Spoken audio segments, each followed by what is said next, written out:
Une proposition originale avant la diffusion de la vidéo du jour. Peut-être que vous êtes déjà en quête de petits cadeaux en vue des fêtes de fin d'année. Et peut-être, pourquoi pas, avez-vous envie d'offrir mon livre, je vous rappelle, qui s'appelle Le complexe de l'escargot. Et ce que je vous propose, c'est de vous l'envoyer directement avec une dédicace personnalisée. Alors généralement, quand j'envoie mon livre directement, je participe aux frais de port parce que je trouve que c'est un juste équilibre voilà, des choses. Hein. Donc j'en ai environ pour 7-8 euros en fonction de l'épaisseur de mon carton. Je parle pour la France. Hein. Donc je vous demande une participation de 4 euros. Le livre est à 22, ce qui nous fait un total de 26 euros. Et pour les personnes qui seraient intéressées, pour 30 euros de plus, ce que je vous propose, c'est de glisser à l'intérieur du livre une petite carte qui permettra à la personne qui recevra le livre eh bien, de me contacter et on pourra avoir eh bien, un bel échange d'environ une demi-heure où la personne pourra eh bien, me parler d'elle, me poser des questions sur peut-être sur ce qui l'interroge ou des questions sur le livre ou sur moi, hein, que sais-je. Hein. Mais en tout cas, ça nous fera l'occasion d'un échange et je trouve que ça fait un cadeau original. Hein. Donc si vous êtes intéressé par ma proposition, ben, rien de plus simple, vous m'envoyez un mail à christinemortamet@gmail.com. De toute manière, vous avez toujours en dessous de mes vidéos hein, mes coordonnées. Hein. Donc vous m'envoyez un mail et puis je vous fais parvenir ça le plus rapidement possible. Le sous-titre de ce livre, je vous rappelle, c'est Le haut potentiel, les autres et le pervers narcissique. Mais c'est vraiment un livre qui peut être lu par tout un chacun parce que c'est un livre, alors déjà c'est un témoignage, hein, un témoignage de vie, et puis c'est un livre qui parle avant tout eh bien, d'amour, hein, qui parle de vivant, d'amour et de conscience, donc encore une fois qui peut intéresser eh bien, tout un chacun. Voilà, je vous laisse avec la vidéo du jour.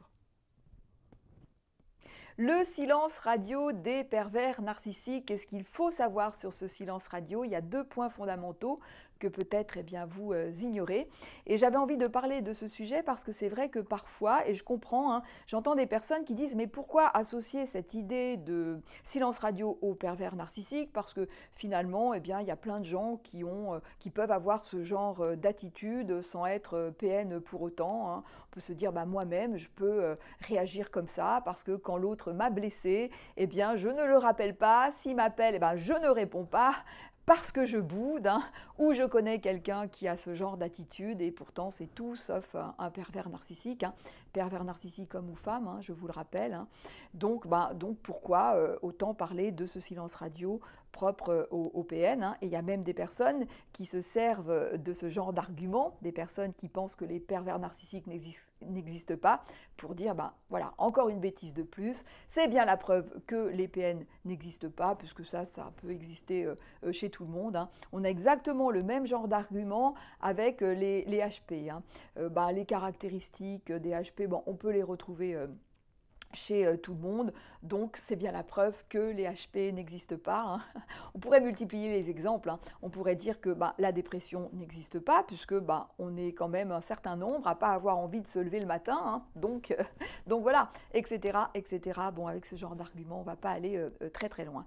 Bref, donc revenons-en au silence radio du pervers narcissique. Effectivement, les PN, lorsqu'ils font un silence radio, eh bien, ça n'est pas du tout la même chose que lorsque c'est une personne saine. L'intention n'est pas la même si effectivement on peut dire que derrière cette attitude, il y a peut-être une forme d'immaturité et que le PN est un grand immature, hein, mais voilà, encore une fois, dans ce silence radio, il y a autre chose.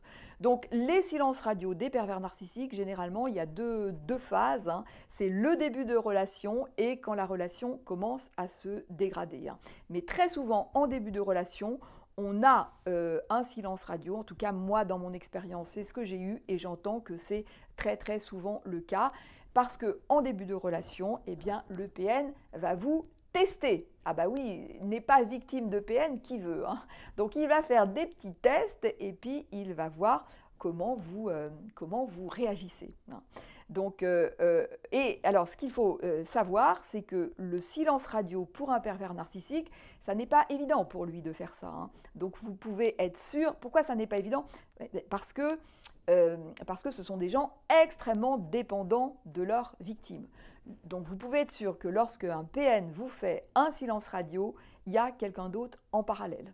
Alors en début de relation, c'est l'ex ou quelqu'un en parallèle, et puis quand la relation commence à se dégrader, eh ben, vous pouvez être sûr que déjà il est intéressé par quelqu'un d'autre, ou par l'ex, enfin bon, en tout cas il y a quelqu'un d'autre. Donc en début de relation, le PN va faire un silence radio pour vous tester et va voir, bah oui, comment vous réagissez. Les PN regardent beaucoup comment vous réagissez. Alors c'est vrai que le silence radio, il en dit long sur vous. Alors par exemple, moi je vais vous raconter ce que j'ai vécu. Donc avec cette fameuse personne, à un moment, il y a une régularité d'appels téléphoniques qui se met en place. Je vous rappelle que les PN, leur but, c'est de vous rendre accro et de se rendre indispensable. C'est ça qu'ils cherchent. Donc il y a une régularité d'appels téléphoniques qui se met en place tous les jours à la même heure. Cette personne m'appelle, c'est cette personne qui m'appelle, bon, pour X raisons, et donc voilà, tous les jours à la même heure, je me rappelle, c'est en fin de matinée, eh bien cette personne m'appelle, et là, c'est un moment très sympathique, et qui devient même de plus en plus sympathique, et puis parfois la personne appelle avec 5 minutes d'avance ou 10 minutes d'avance, comme pour signifier à la victime, à moi en l'occurrence, eh bien qu'il y a une impatience de cet échange téléphonique. Bon voilà, et puis donc chaque jour, il y a chaque jour, je reçois ma dose de sérotonine. Et puis un jour, à l'heure fatidique, pas d'appel. Bon, c'est pas, voilà, on va attendre 5 minutes. 5 minutes, 10 minutes. Bon, c'est pas, voilà, la personne a pu avoir un contretemps, que sais-je. Bon, je laisse un peu passer de temps. Et puis, genre, une demi-heure après, c'est moi qui appelle. J'appelle et puis là, rien. Bon.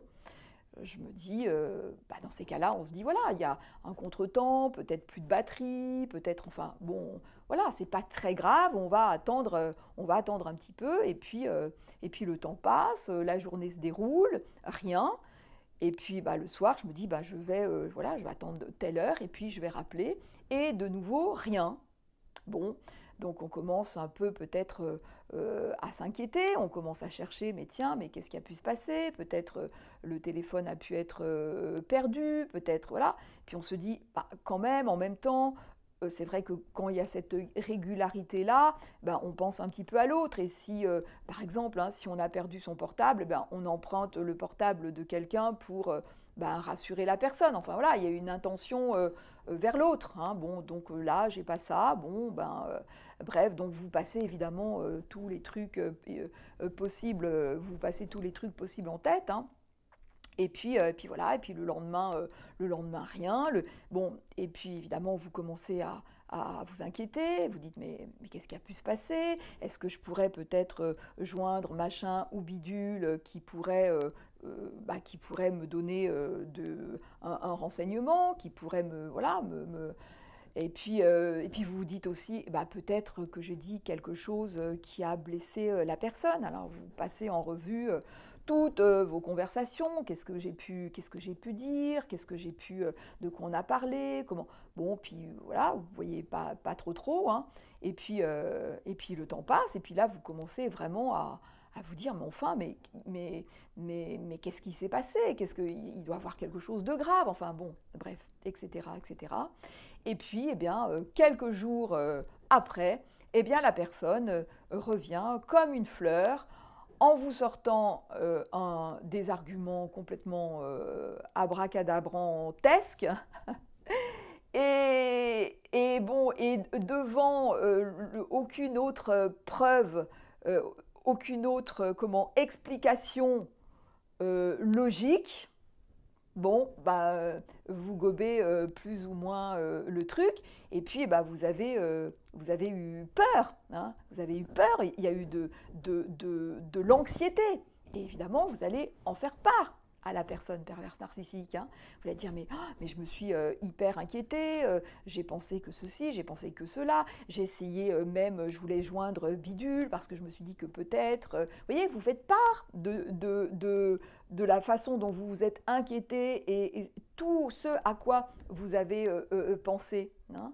Et l'autre, il écoute tout, il enregistre tout. Hein.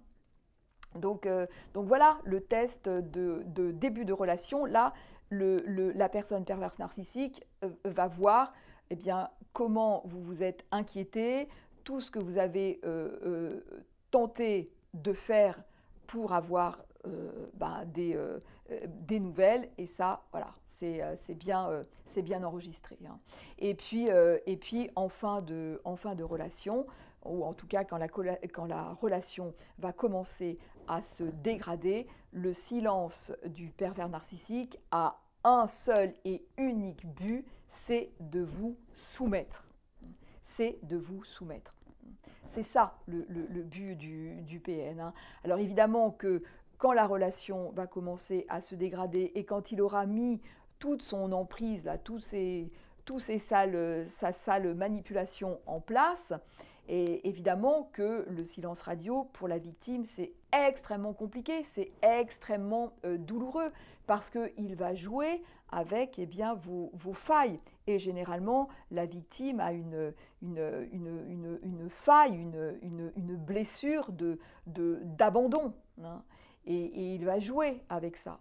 Donc, quand la victime va subir des silences radio, effectivement, ça va lui faire tellement mal, ça va tellement réveiller des douleurs vives, eh bien, qu'elle va avoir tendance à se soumettre. Hein. Et c'est à ça que ça sert, le silence radio. Hein.